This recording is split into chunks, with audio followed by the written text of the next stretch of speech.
queridos e queridas, você que nos acompanha no nosso programa Iluminando Consciências, Espiritismo em Foco. Mais uma vez agradecemos a tua presença aqui no nosso canal e nós hoje trazemos um tema muito relevante, é a sexualidade na visão da doutrina dos espíritos. Quem vai estar falando para a gente, trazendo reflexões, trazendo esclarecimentos acerca desse tema, é o nosso querido Alberto Almeida. Fica conosco, ouve o Alberto, mas também participa conosco da nossa dica de livro e do nosso Pense Nisso. E desde já te agradecemos, porque você já faz parte aqui do canal Espírita Iluminando Consciências, Espiritismo em Foco. Muito obrigada por estar conosco. Assiste o Alberto Almeida e assiste todo o nosso conteúdo, ok? Fica conosco.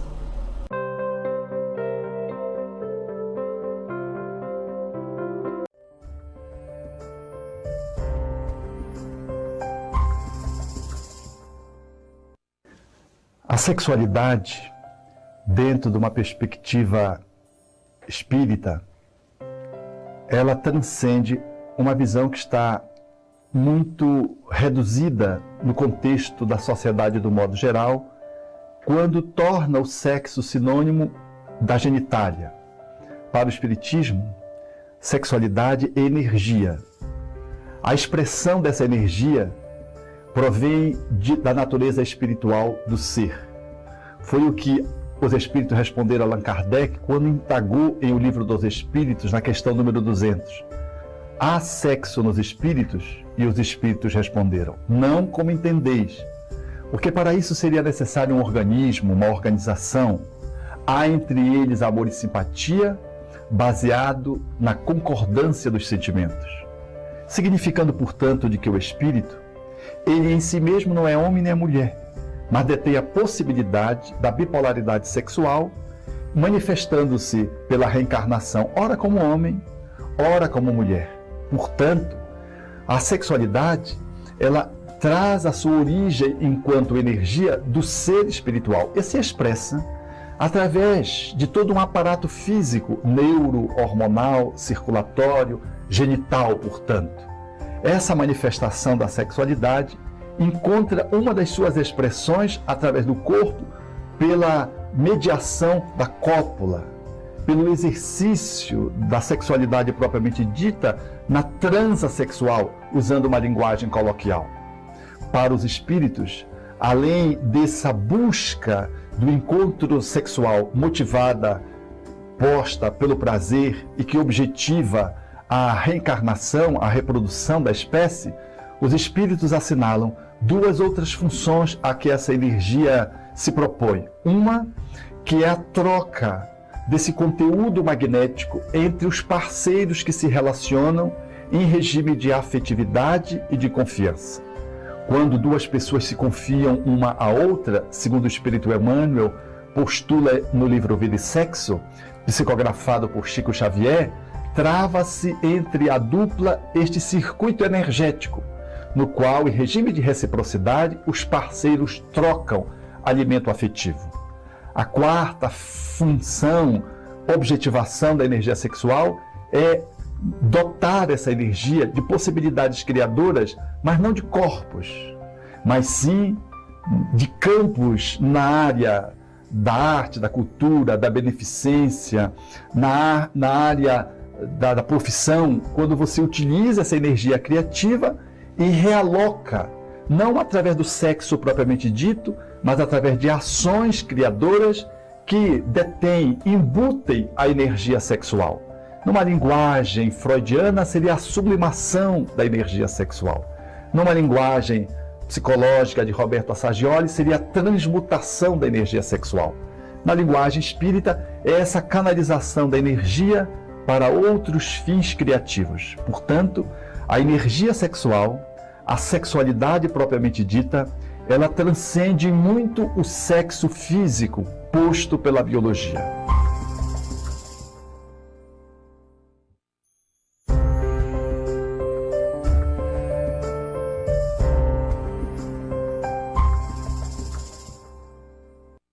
Os espíritos postulam que reencarnamos ora como homem, ora como mulher.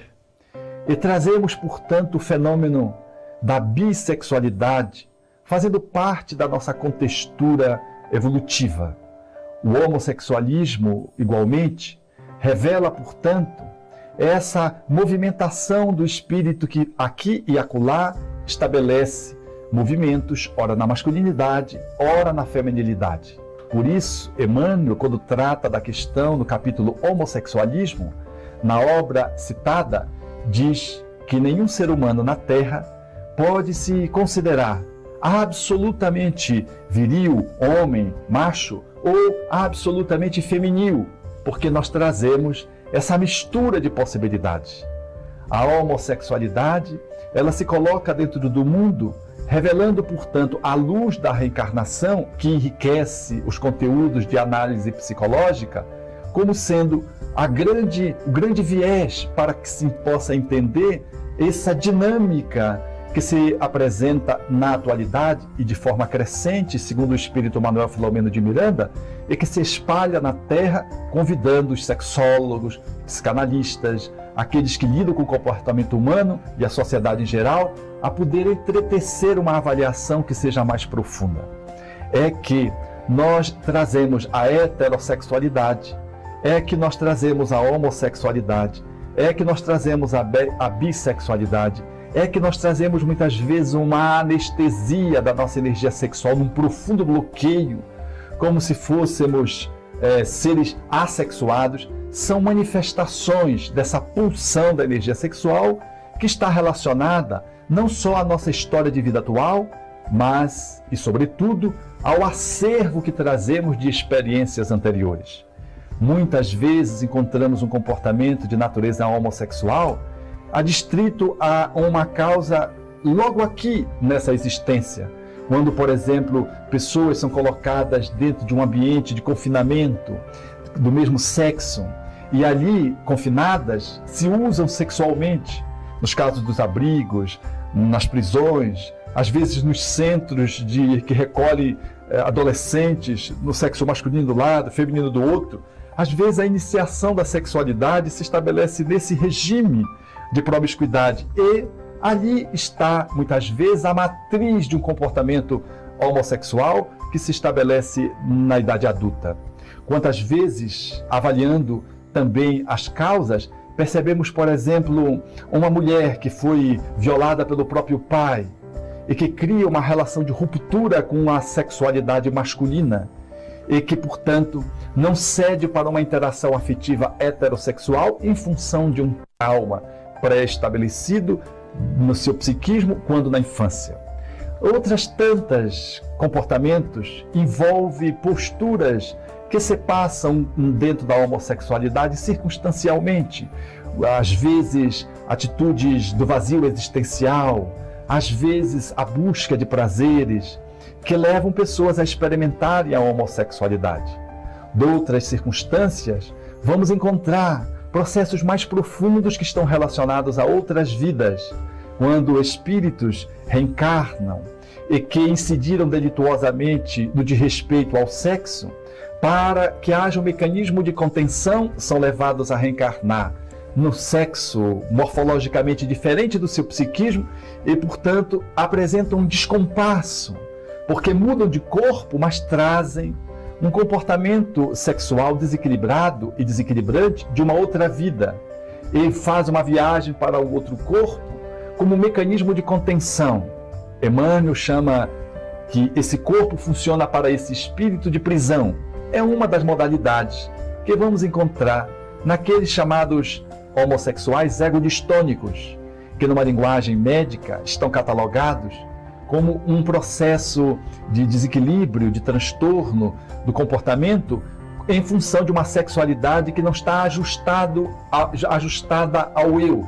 É o chamado transtorno egodistônico da orientação sexual. Seja na homo, seja na hétero, esse homossexual egodistônico, muitas vezes a sua motivação está em função de um comportamento anterior. Uma leitura reencarnacionista, uma abordagem psicoterapêutica que considere, portanto, outras vidas, dá ensejo para que aquela pessoa, que se sente inadequada, que não aceita, portanto, a sua organização fisiológica diferentemente do seu psiquismo, que ela possa fazer um outro movimento de acolhimento, para que ela possa fazer uma releitura e encontre novos caminhos para lidar com esse conflito. A sexualidade, portanto, ela é muito desafiadora. Entendemos, todavia, que qualquer manifestação do ser humano merece respeito, merece acolhimento. Quando se trata, por exemplo, da homossexualidade, temos visto os espíritos, como por exemplo o espírito Camilo, chega a afirmar categoricamente a necessidade do acolhimento àqueles que nessa circunstância, por exemplo, acasalados, fazem o movimento de adoção. No livro Vida e Desafios da Vida em Família, esse espírito postula de uma forma bastante assertiva e com muita coerência de que a criança não sofre prejuízos por ter pais homossexuais, porque pretende-se muitos de que a criança, tendo pais homossexuais, necessariamente apresentaria desequilíbrios na área da sexualidade e da sua orientação sexual. E curiosamente as estatísticas revelam que o índice da incidência de homossexualidade em casais homossexuais é igual a dos casais heterossexuais. E curiosamente, se fosse o casal heterossexual o determinante para a heterossexualidade, não haveria filhos que fossem homossexuais. Então, esse acolhimento da criança por casais homossexuais, na fala do Espírito Camilo, é muito interessante porque nos sugere a compreensão de um outro modelo de família e a ruptura com os preconceitos que estabelecemos. Quando tive a oportunidade de ler A Criança de Catanduba, no interior de São Paulo, que foi acolhida por um casal de homossexual, lembrei dessa fala do Espírito, porque essa criança, segundo a juíza que deliberou para a adoção ao casal, quando contestada, destacou de que aquela criança tinha sido colocada para a adoção e mais de 40 casais não quiseram adotá-la. Sabe por quê? Ela era mulher, tinha 7 anos e negra. Então, dizia a juíza que estabeleceu a sessão de adoção para o casal, de que aquele casal foram os únicos que tiveram a amorosidade, o desprendimento para o acolhimento daquela criança que estava ali passando o tempo no abrigo sem que ninguém pudesse acolhê-la.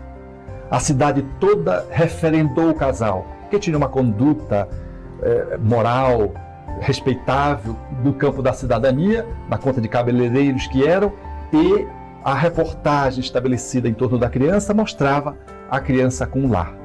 Por isso, gostaria de ensejar nesse momento uma análise que nos permitisse abrir um pouco o nosso espaço de respeito ao ser humano. O ser humano, em qualquer circunstância conflituosa, ele merece acolhimento e merece, de algum modo, uma atitude que possa, de algum modo, colaborar para que ele possa encontrar os seus caminhos.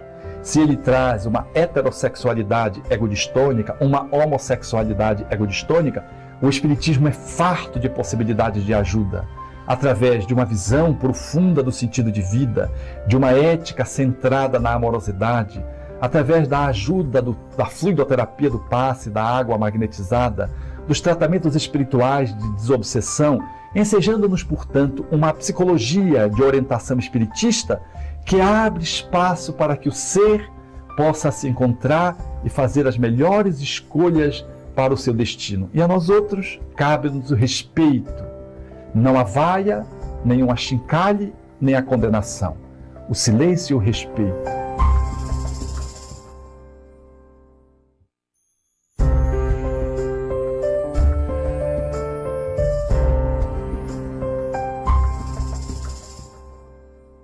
Penso que a homossexualidade, ainda nas fileiras do Espiritismo, ela merece uma abordagem que possa ser mais respeitosa. Porque, curiosamente, a pessoa pode ser um heterossexual prostituto, recebe acolhimento. Pode ser um perverso heterossexual, com uma conduta perversa, um pedófilo. E, quando nós observamos o acolhimento àquelas pessoas, nós observamos que é feita de um jeito diferente àqueles outros que apresentam comportamentos que socialmente são rechaçados. Todo movimento de preconceito, ele gera o agravamento de um mal quando ele existe. E quando não há o mal, o surgimento de um distúrbio naquele grupo social, que sofre o cerceamento e a marginalização. Penso que na atualidade, hoje, quando os homossexuais fazem os seus encontros em guetos, quando se estabelece, portanto, espaços próprios para que os homossexuais se encontram, ali sim, cria-se um circuito em função do próprio rechaço social, cria-se estabelecimentos de relações, às vezes, muito conflituadas. É um espaço que se abre, muitas vezes, para o conflito exagerado, surgindo não poucas vezes expressões que não estão alinhadas dentro da possibilidade do equilíbrio. Tudo porque cria-se esse movimento sectário.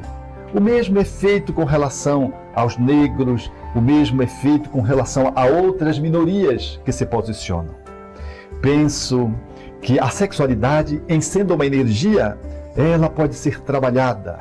A pessoa apresentando uma tendência para a homossexualidade ou uma tendência heterossexual para o desequilíbrio, dentro da casa espírita, ela deve ser atendida com o mesmo carinho e deve receber o auxílio, a ajuda para trabalhar a egodistonia que apresenta, o conflito que traz, que muitas vezes se manifesta no pedido de ajuda, para que ela se coloque dentro da casa espírita, recebendo todos os benefícios que a casa pode lhe oferecer e que ela possa ter ensejo também de contribuir com esta casa, fazendo da sua energia sexual um movimento adequado, através da qual ela ajusta criativamente essa energia, proporcionando bem-estar, equilíbrio para si mesma e para a casa.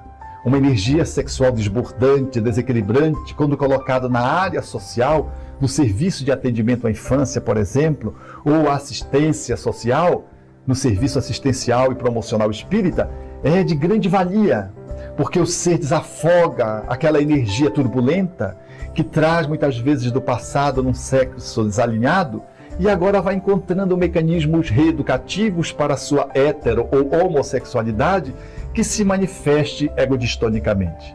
O Espiritismo é uma doutrina de acolhimento, de ética, que nos permite rememorar Jesus, que jamais combatia o pecador, o desalinhado, o homem que se equivocara ou a mulher que se equivocara, mas sim dava ensejo para que se trabalhasse o equívoco, o erro, a disfuncionalidade.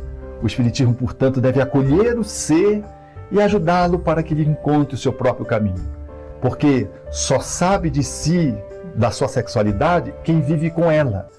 Olhá-la e fazer um julgamento é arbitrário e quase sempre incorremos em erros.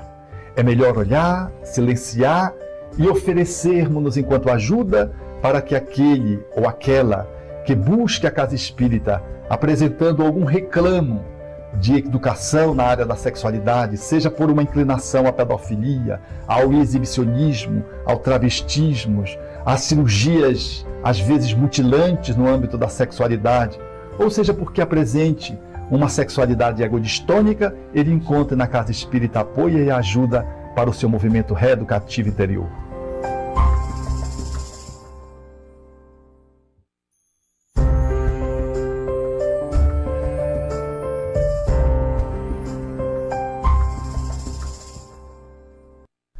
A sexualidade, ela está dentro do contexto do ser humano. Ela não é uma dimensão apenas que se coloca da cintura para baixo. Ela envolve a emocionalidade, ela envolve a racionalidade e envolve a nossa dimensão espiritual. Uma pessoa está ecologicamente posta em relação a si mesma, aos outros, ou a outra e à vida, quando exerce a sua sexualidade perfeitamente integrada dentro de uma perspectiva ética espiritual, alinhada com uma postura de racionalidade, integrada dentro de uma perspectiva de afetividade e, portanto, fazendo expressando-se fisicamente essa sexualidade, dentro desse prumo, ela haverá de estar posta dentro de uma movimentação harmônica. Quando estamos assim expressando a nossa sexualidade, guardamos sintonia com os espíritos que estão dentro desse movimento de alinhamento. Porém, quando guardamos uma sexualidade destrambelhada, quando a exercemos fragmentadamente, o corpo, o sexo periférico apenas como o corpo, quando fazemos desconectado da emoção ou da responsabilidade espiritual, também estamos conectados por sintonia aos espíritos. E esses, guardando similaridade conosco, potencializam a nossa expressão, gerando, portanto, encaixes psicoespirituais que podem engendrar processos de influências espirituais, numa linguagem comum chamada de encosto, que se configura mais tarde em obsessões cruéis. Obsessões, na linguagem espírita, é uma patologia de natureza espiritual em que os espíritos influenciam a pessoa que está no corpo a ter comportamentos inadequados e desequilibrantes.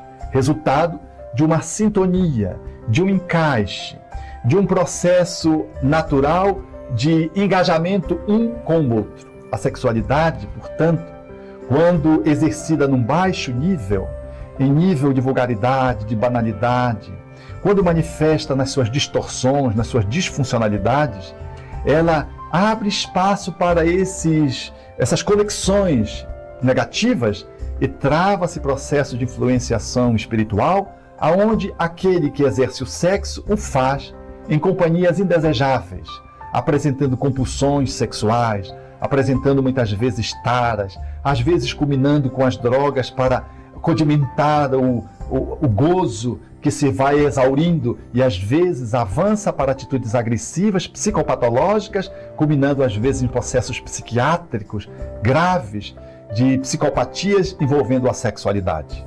É natural compreendermos que essa sintonia se fazem com espíritos que saíram do corpo e desalinhadamente não souberam usar a sua sexualidade e guardam o mesmo tipo de experiência no mundo espiritual, juntando-se a outros espíritos e formando comunidades de espíritos que nutrem a luxúria, a libertinagem, os bacanais, as bacanais, e que experimentam toda a sorte de sensações no mundo espiritual como resultante daquelas que ficaram emergentes do corpo físico.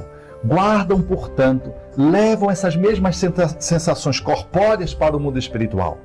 A obra do espírito Manuel Filomeno de Miranda, Sexo e Obsessão, fala de cidade, a cidade perversa, portanto, comunidades que fazem experiências, vivem momentos, estabelecem sexos e exercício da sexualidade num nível de absurdidades que levam-nos a lembrar os processos psicológicos patológicos da Terra, do sadismo, do masoquismo, do exibicionismo, da pedofilia. São expressões que cursam no mundo espiritual em abundância em espíritos profundamente desequilibrados. Aqueles que estamos na Terra e vamos nos desconectando do equilíbrio no exercício da sexualidade, vamos criando os processos de afinizações com esses espíritos. E às vezes temos muita dificuldade de desconectar deles depois que esse encaixe se fortalece, por conta de se fixar processos obsessivos, processos simbióticos, compulsivos, e que nos tornam escravos do sexo e não senhores da nossa energia sexual.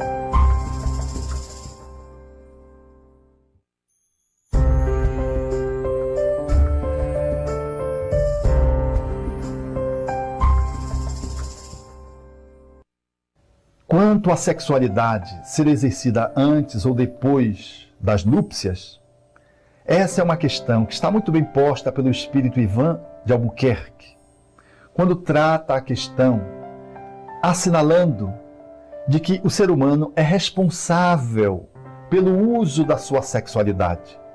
E ele deve se responder se ele dá conta de assumir as consequências fisiológicas e emocionais de uma atitude sexual, do envolvimento físico propriamente dito. Justo porque O exercício do sexo, em sendo feito de forma inconsequente, ele pode gerar os produtos, os resultados que nós visibilizamos todos os dias na sociedade. As doenças sexualmente transmissíveis, as gravidezes inoportunas, inesperadas, às vezes as consequências desastrosas no trato das gravidezes, que são os abortamentos, absolutamente inadequados e inoportunos. Tudo resultado de uma sexualidade que é exercida sem racionalidade e sem princípios éticos. Portanto, fazer ou não fazer sexo antes do casamento é uma deliberação da pessoa, que vai avaliar se tem maturidade para assumir as consequências fisiológicas ou emocionais dessa escolha. O que percebemos na sociedade, no entanto, na atualidade, é uma vulgarização na utilização da sua sexualidade. Temos uma necessidade de amor e substituímos pelo sexo. Queremos relacionamentos de aprofundamento espiritual, num sentido espiritual da vida, e preenchemos esse vazio com as sensações, dentre elas entra o sexo.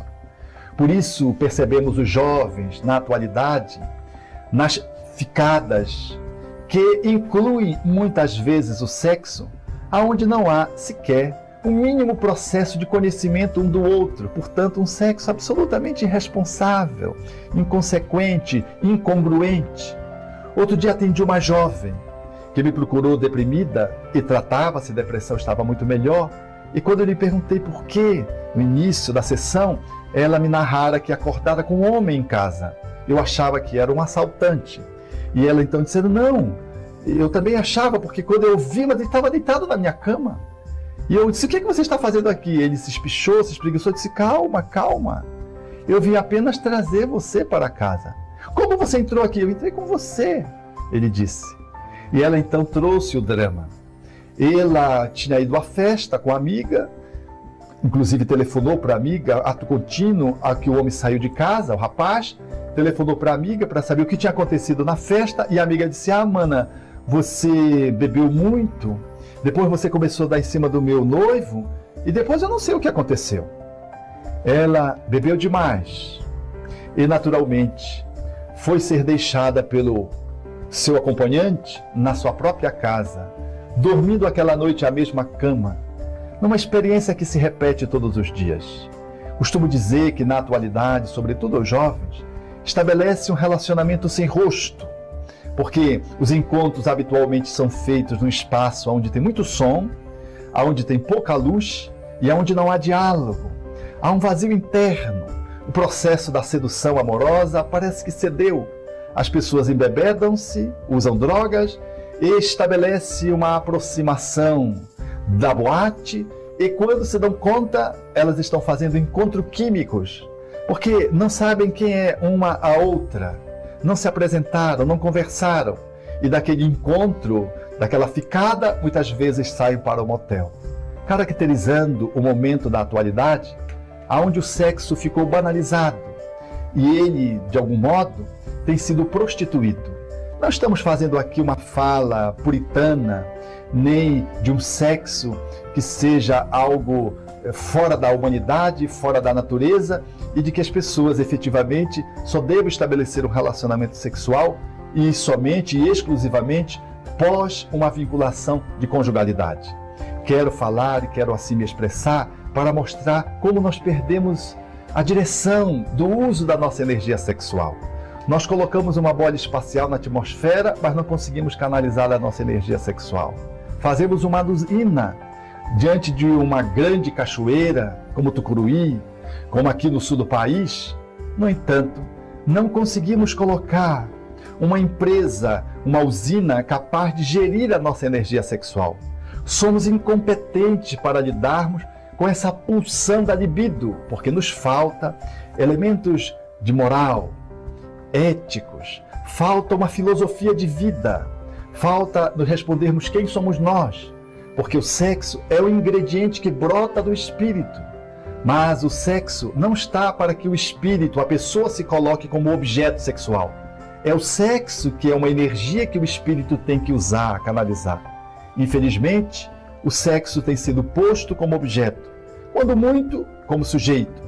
Portanto, para nós espiritistas, o sexo ele está centrado dentro de uma compreensão de que o espírito ele está reencarnado e, portanto, ele deve gerir a sua energia sexual, porque o sexo é para a vida e não a vida para o sexo. Quando o espírito detém a sua energia sexual e articula a sexualidade com a amorosidade, com a responsabilidade, ele sabe se colocar no mundo e não lesa a ninguém e não lesa a si mesmo, dignificando a sexualidade que, segundo os espíritos, está a serviço da harmonia e da felicidade do universo.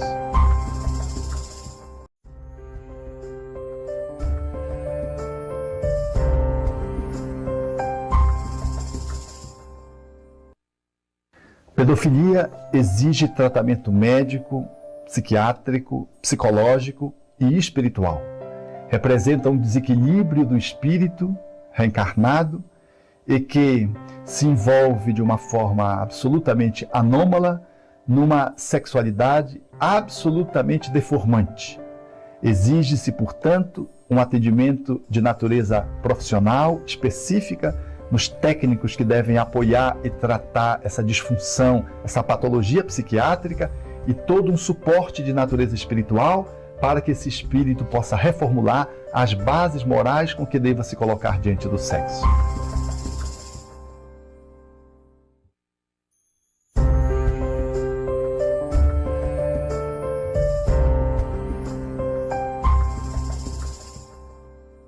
Pornografia expressa a excrescência do ser humano que, manifesto a sua disfuncionalidade, seja através da grafia ou seja através do som, dá-se conta do quanto está desconectado dos valores intrínsecos que devem balizar o exercício da sexualidade e da vida.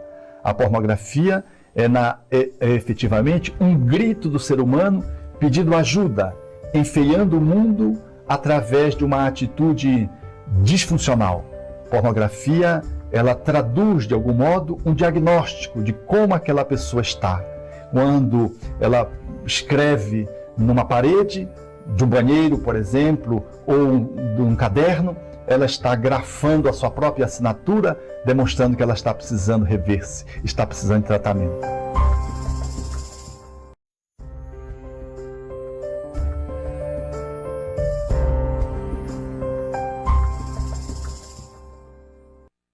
Prostituição representa, sem sombra de dúvida na atualidade, uma das manchas que ainda carregamos ao longo do processo histórico.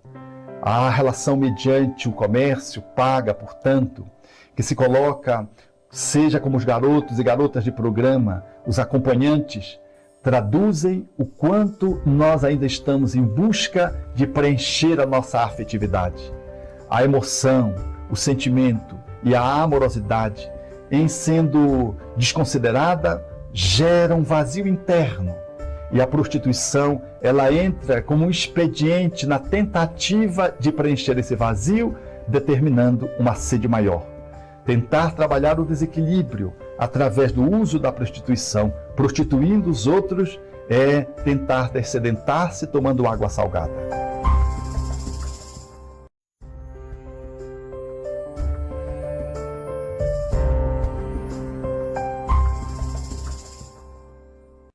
O preservativo é uma experiência necessária quando da programação de um processo de planejamento familiar. Quando, por exemplo, um casal é vitimado pela AIDS, um dos membros, o hemofílico, por exemplo, e o preservativo entra com uma possibilidade a mais na tentativa de impedir que o parceiro ou a parceira contamine o outro. O preservativo é um dos expedientes que se pode utilizar para mediar determinadas situações inevitáveis. Mas usar o preservativo pura e simplesmente para autorizar a vulgaridade, para permitir as licenças morais, é simplesmente estar tentando tapar o sol com a peneira.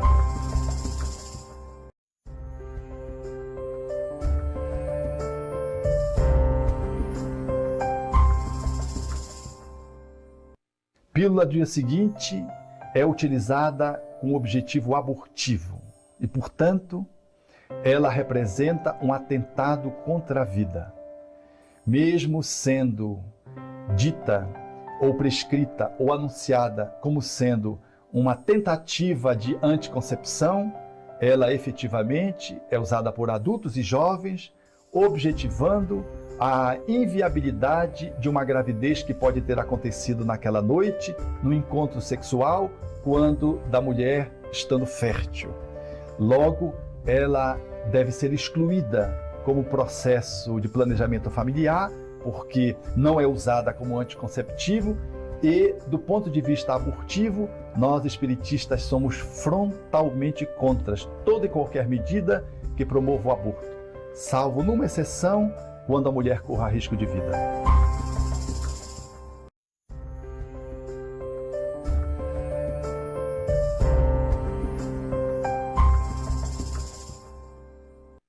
A AIDS representa o resultado de uma ação humana, a exemplo de tantas outras patologias que surgiram, como o desequilíbrio do homem no mau uso da sua afetividade, da sua sexualidade. Haverá de encontrar naturalmente na medicina recursos cada vez mais competentes para controlar os seus efeitos danosos e sinaliza para todos nós a necessidade de aprumarmos melhor a nossa mente, objetivando respondermos-nos para que estamos na Terra, a que viemos fazer, a que se deve a sexualidade e como estamos colocando o exercício da nossa amorosidade. Essas respostas, naturalmente, farão com que possamos rever as vias de comunicação que envolvem a AIDS, seja a sexual, seja a drogadição, seja os processos de transfusão, e assumirmos uma posição mais adequada diante da vida.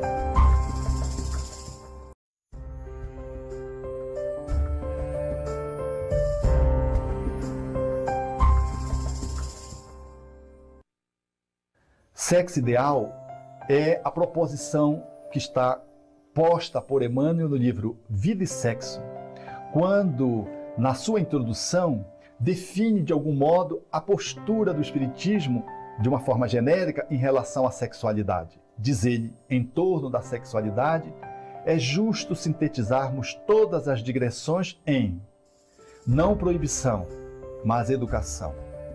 Não abstinência imposta, mas emprego digno com devido respeito aos outros e a si mesmo. Não impulso livre, mas responsabilidade. Não indisciplina, mas controle. Fora disso é teorizar, diz ele, simplesmente para sofrer, para aprender ou reaprender com a experiência. Sem isso, será enganar-nos. Lutar sem proveito, sofrer e recomeçar a obra de sublimação pessoal tantas vezes quantas se fizerem precisas pelos mecanismos da reencarnação, porque o sexo, ante a luz do amor e da vida, é um assunto pertinente à consciência de cada um. Fecha aspas.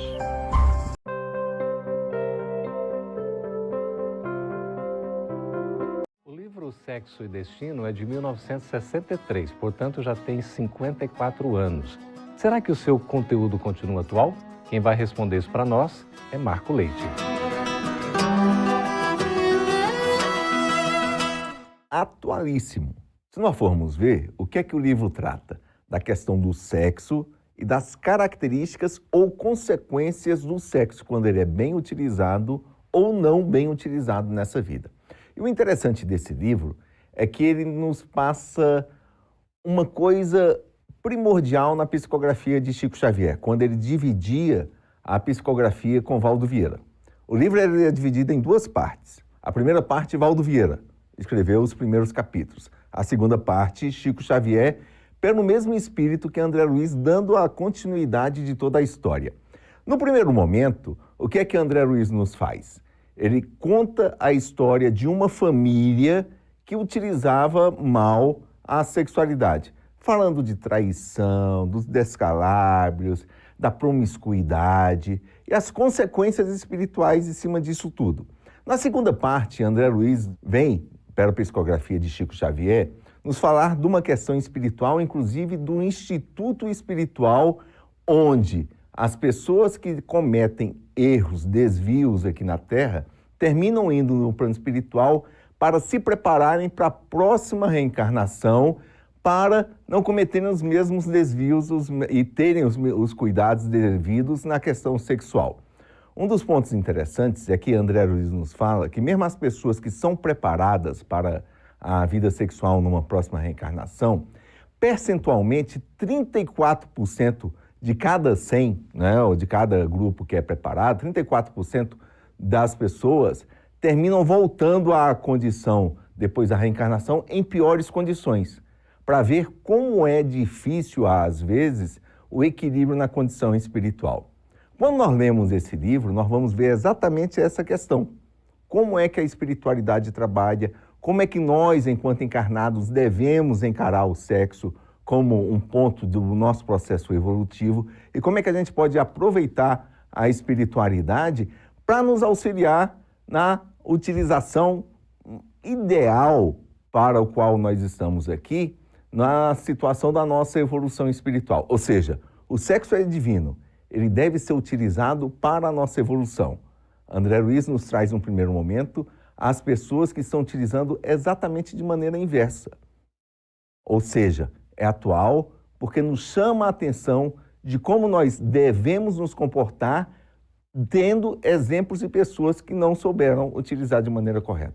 Por isso atualíssimo, é o nosso livro Sexo e Destino.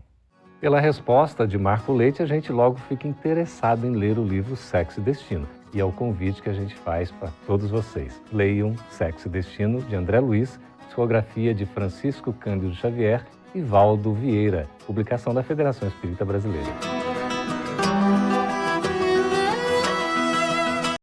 Se você tiver interesse em adquirir algum livro da literatura espírita, entre em contato com a nossa Livraria Espírita Nova Era, pelo WhatsApp 749-8101-5110 e levaremos até você. Em Senhor do Bonfim, Bahia, a entrega é gratuita. Em outras localidades, a combinar. Lembramos que a nossa livraria é sem fins lucrativos. Gratidão pela preferência e muita paz.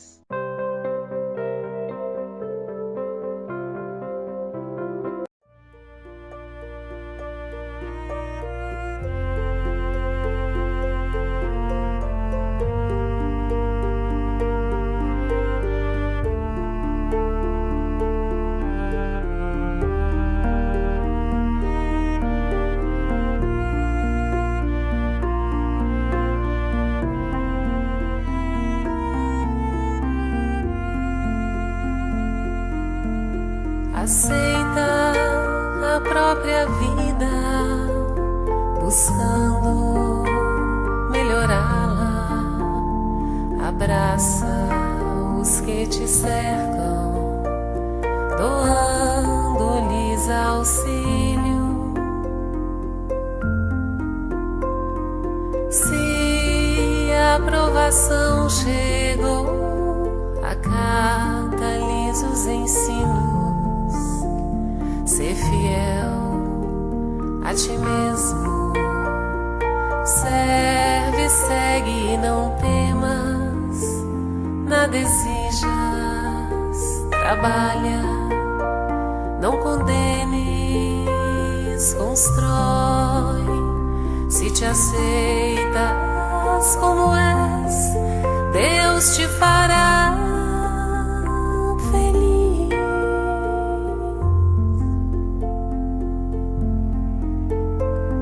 Aceita a própria vida, buscando melhorá-la. Abraça os que te cercam, doando-lhes auxílio. Se a aprovação chegou, acata-lhes os ensinos. Ser fiel a ti mesmo, serve, segue e não temas, nada exijas, trabalha, não condenes, constrói. Se te aceitas como és, Deus te fará feliz, muito feliz. Deus te fará feliz, muito feliz. Dependerá somente de ti, amar e servir, cantar e sorrir. Então aceita tua vida, segue em paz teu caminho. Agora será contigo buscar alegria e andar sorrindo. Aceita